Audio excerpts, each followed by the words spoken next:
بسم الله الرحمن الرحيم.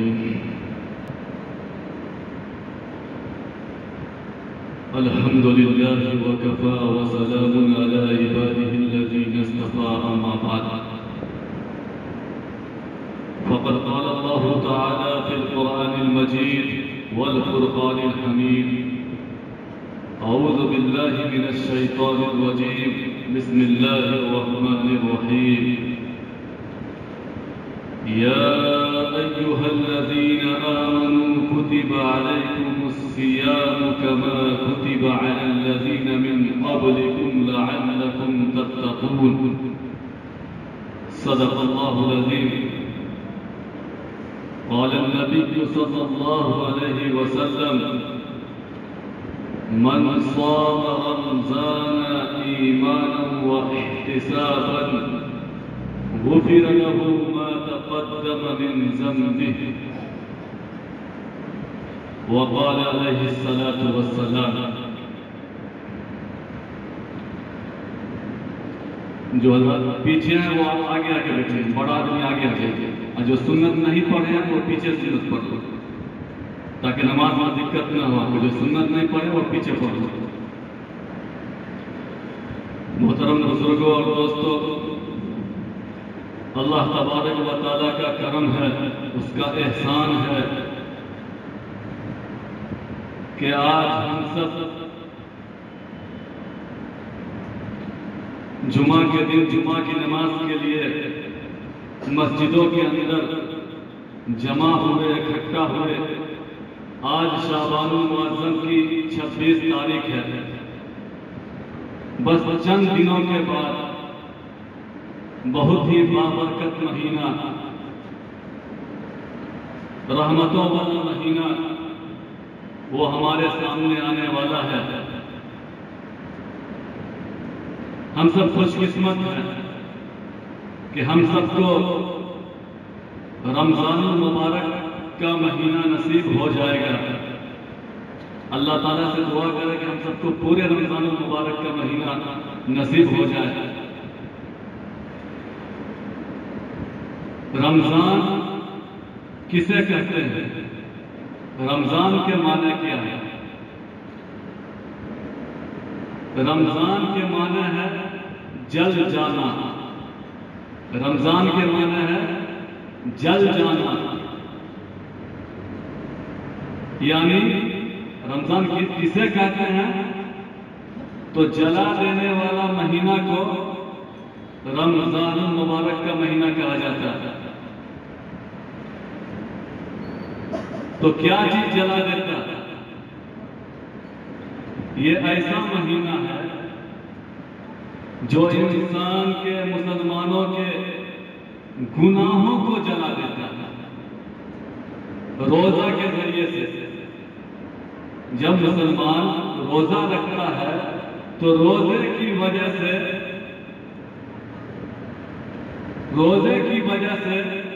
گناہوں کو جلا دیا جاتا ہے، ختم کر دیا جاتا ہے. جب انسان پورے مہینہ روزہ رکھ لیتا ہے تو آخر میں وہ ایسا پاک صاف گناہ سے ہو جاتا ہے جس طرح سے بچہ ماں کے پیٹ سے نکلتا ہے، یعنی پیدا ہوتا ہے بالکل معصوم ہوتا ہے. اسی طرح سے جب بندہ پورے رمضان المبارک کو گزار لیتا ہے اچھے طریقے سے تو اللہ تبارک و تعالیٰ اس کے گناہوں کو بالکل معاف کر دیتے ہیں، جلا کر راکھ کر کے ختم کر دیتے ہیں، معصوم بنا کر اس کے سامنے پیش ہوتا ہے. تو رمضان کا جو مہینہ ہے یہ سب سے اعلیٰ اور افضل مہینہ ہے. جس طرح سے اللہ تبارک و تعالیٰ نے تمام انبیاء علیہ الصلاۃ والسلام میں سب سے افضل، سب سے اعلیٰ اور سب سے عرفہ، سب سے بہتر، سب سے اچھا ہمارے نبی حضرت محمد صلی اللہ علیہ وسلم کو بنایا. جس طرح سے اللہ تبارک و تعالیٰ نے آسمانی تمام کتابوں میں سب سے افضل قرآن مقدس کو، قرآن کریم کو سب سے افضل بنایا، اور اسی مہینے میں اللہ تبارک و تعالیٰ نے رمضان المبارک کے مہینے میں اللہ نے تورات کو بھی نازل فرمایا، زبور کو بھی نازل فرمایا، انجیل کو بھی اسی مہینے میں نازل فرمایا، اور بھی آسمانی جتنی کتابیں آئی دنیا میں اللہ تبارک و تعالیٰ نے اسی رمضان المبارک کے اندر نازل فرمایا۔ اور جو سب سے پاکیزہ اور مقدس کتاب ہے قرآن کریم، اللہ تبارک و تعالیٰ نے اس قرآن کریم کو بھی اسی مہینے میں نازل فرمایا۔ اس لیے اس مہینے کی بہت فضیلت ہے۔ اللہ تبارک و تعالیٰ اس مہینے کے اندر جب یہ رمضان المبارک کا مہینہ شروع ہوتا ہے تو اللہ تبارک و تعالیٰ شیاطین کو زنجیروں میں قید کر کے سمندر میں ڈال دیتے ہیں، جنت کے دروازے کھول دیے جاتے ہیں، جنت کے دروازے رمضان المبارک میں کھول دیے جاتے ہیں، اور جہنم کے دروازے کو بند کر دیا جاتا ہے، جہنم کے دروازے کو بند کر دیا جاتا ہے۔ میرے محترم بزرگوں دوستو، بہت ہی بابرکت والا مہینہ ہے یہ مہینہ، بہت ہی افضلیت رکھتا اپنے اندر۔ یہ ہم سب کے لیے خوش نصیبی ہے کہ ہم سب کو یہ ماہ مبارک رمضان المبارک کا مہینہ ہم سب کو نصیب ہونے والا ہے۔ تو اس مہینے کے آنے سے پہلے ہم سب کو چاہیے کہ اپنے جسمانی حساب سے بھی، ایمانی حساب سے بھی، روحانی اعتبار سے بھی پورے طور سے مکمل کر لیں، پختہ ارادہ کر لیں کہ اس مہینے کے اندر ہم کو بہت زیادہ عبادت کرنی ہے، روزہ تو ہر حال میں رکھنا ہے، اس کے ساتھ ساتھ ہم کو عبادت کرنی ہے، قرآن کریم کی تلاوت خوب کرنی ہے۔ ہمارے نبی کیا کرتے تھے؟ ہمارے نبی صلی اللہ علیہ وسلم تو 3 مہینہ پہلے ہی سے تیاری کرتے تھے رمضان المبارک، 3 مہینہ پہلے سے، اور دعا کیا مانگتے تھے؟ اللہم بارک لنا فی رجب و شعبان و بلغنا رمضان۔ اے اللہ ہمارے لیے رجب میں بھی برکت عطا فرما، شعبان میں بھی برکت عطا فرما، اور ہم کو رمضان تک پہنچا دے۔ تو پہلے ہی سے تیاری کرتے تھے ہمارے نبی صلی اللہ علیہ وسلم، بہت زیادہ 3 مہینہ پہلے ہی سے، اور شعبان میں تو اور زیادہ بڑھ جاتا تھا ساری عبادت۔ ایسا محسوس ہوتا تھا کہ بالکل ان کے لیے وہ شعبان بھی جو ہے رمضان ہے۔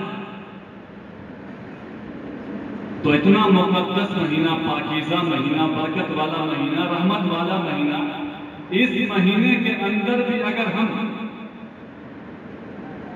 جس کا معنی ہی ہے جلانے والا مہینہ، گناہوں کو جلانے والا مہینہ، اپنے گناہ کی بخشش نہ کروا سکے تو ہم سے بد نصیب اور ہم سے بد قسمت کون ہو سکتا ہے؟ تو میں نے آیت کریمہ تلاوت کی کہ یا ایھا الذین آمنوا کتب علیکم الصیام کما کتب علی الذین من قبلکم لعلکم تتقون۔ اللہ فرماتا ہے اے ایمان والو، اے ایمان والو، ہم نے تم پر روزہ کو فرض کیا ہے، ہم نے تم پر روزہ کو فرض کیا ہے۔ تو اتنا ہی بول کے اللہ تعالیٰ چھوڑ دیتے تو لوگ سوال کرتا کہ صرف ہم پہ ہی کیوں فرض کر دیا اللہ تعالیٰ روزہ کو؟ آگے فرما دیا جیسا کہ تم سے پہلے لوگوں پر بھی ہم نے فرض کیا تھا۔ یا ایھا الذین آمنوا کتب علیکم الصیام کما کتب علی الذین من قبلکم لعلکم تتقون، جیسا کہ ہم نے تم سے پہلے لوگوں پہ بھی فرض کیا تھا روزہ۔ تو اس سے پتہ یہ چلتا ہے کہ روزہ جو ہے یہ صرف اس امت کے اوپر فرض نہیں ہے، بلکہ اس سے پہلے جتنی بھی امتیں آئی، جتنے بھی لوگ آئے، سبوں پر روزہ فرض تھا۔ بلکہ غیروں میں بھی روزہ ہے، غیروں میں بھی روزہ ہوتا، طریقہ یا انداز اس کا الگ ہو سکتا ہے، وہ لوگ بھی روزہ رکھتے ہیں۔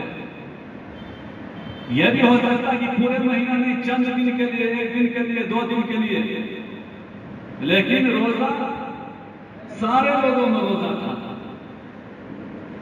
لیکن اللہ تبارک و تعالیٰ نے ہم کو پورے 1 ماہ کا روزہ فرض کیا ہمارے اوپر۔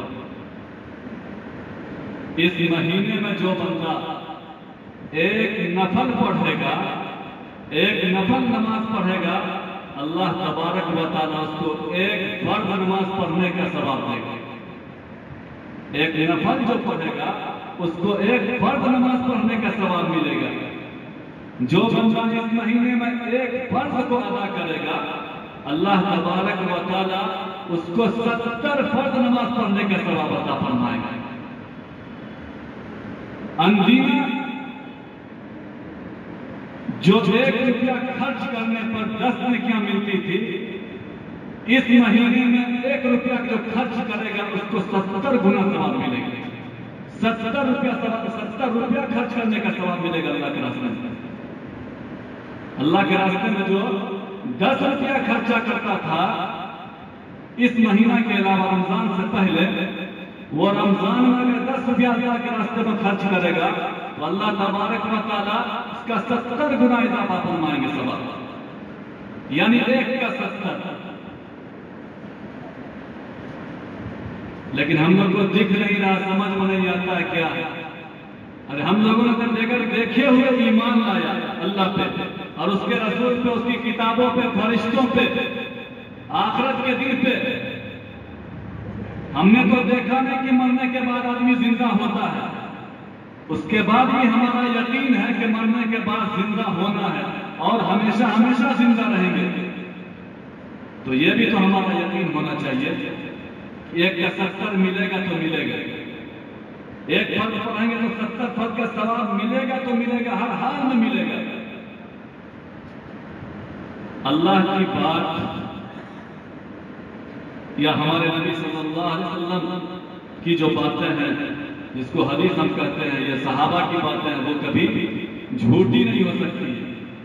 ساری دنیا جھوٹا ہو جائے لیکن اللہ کی بات، ہمارے نبی اور صحابہ کا فرمان یہ جھوٹا نہیں ہو سکتا ہے کہ۔ تو میرے محترم بزرگوں، دوستو، رمضان آنے سے پہلے اپنے آپ کو تیار ہو جائیں، اپنے آپ کو تیار ہو جائیں۔ جس طرح سے اگر کوئی عید کا تہوار ہوتا ہے تو آپ ٹیلر سے پوچھئے کہ وہ کتنی محنت کرتا ہے عید کے موقع سے، دن رات ایک کر دیتا ہے۔ پھل والے سے پوچھئے جب آم کا سیزن آتا ہے تو وہ کتنی محنت کرتا ہے، دن میں بھی نہیں سوتا ہے، رات میں بھی نہیں سوتا ہے۔ کوئی ہولی کا تہوار آئے یا دیوالی آئے، اس موقع سے دیکھیے گوشت والے ہو یا اور بھی جو چیز والے ہو، جن کا جو سیزن ہوتا ہے کتنی محنت کرتا ہے وہ سیزن میں۔ میرے محترم بزرگوں، دوستو، اسی طرح سے یہ جو رمضان المبارک کا مہینہ آ رہا ہمارے سامنے، یہ ایک سیزن ہے۔ کیا چیز کا سیزن ہے؟ ثواب کمانے کا سیزن ہے۔ اس مہینے میں اگر بندہ ثواب نہیں کمایا تو پھر کیا کرے گا وہ؟ جس طرح سے دنیاوی لحاظ سے اگر سیزن میں وہ کام نہ کرے، محنت نہ کرے، بیٹھا رہے گھر پہ، تو ان سیزن میں کیا وہ کرے گا؟ کھانے کے لیے اس کو سوچنا پڑے گا۔ اسی طرح سے یہ ثواب کمانے کا سیزن ہے۔ اس میں جو بندہ محنت کیا، خوب محنت کیا، اللہ تبارک و تعالیٰ اس کو خوب اجر و ثواب عطا فرمائیں گے۔ اور گناہوں سے چھٹکارا کا موسم ہے، گناہوں کی بخشش کروانے کا موسم ہے۔ 11 مہینہ ہم نے جس طرح سے بھی گزارا، اگر اس مہینے کے اندر بھی اگر ہم نے اسی طرح سے گزار دیا تو ہم بہت ہی بدقسمت ہیں۔ ہم سب کو اللہ تبارک و تعالیٰ رمضان المبارک کا مہینہ پورے مہینہ نصیب فرمائے اور روزہ رکھنے کی توفیق عطا فرمائے. اس کے ساتھ ساتھ قرآن کریم کی جہاں تک ہو سکے جتنی ہو سکے زیادہ سے زیادہ تلاوت کریں، اس لیے کہ یہ قرآن کا مہینہ ہے. یہ رمضان قرآن کا مہینہ، اسی مہینے میں قرآن کریم نازل ہوا تھا. تو اس لیے قرآن کا مہینہ، یہ مہینہ بہت ہی پاکیزہ اور مقدس مہینہ. اللہ تبارک و تعالی ہم سب کو کہنے سننے سے زیادہ عمل کرنے کی توفیق عطا فرمائے. وآخر دعوانا الحمد للہ رب العالمین.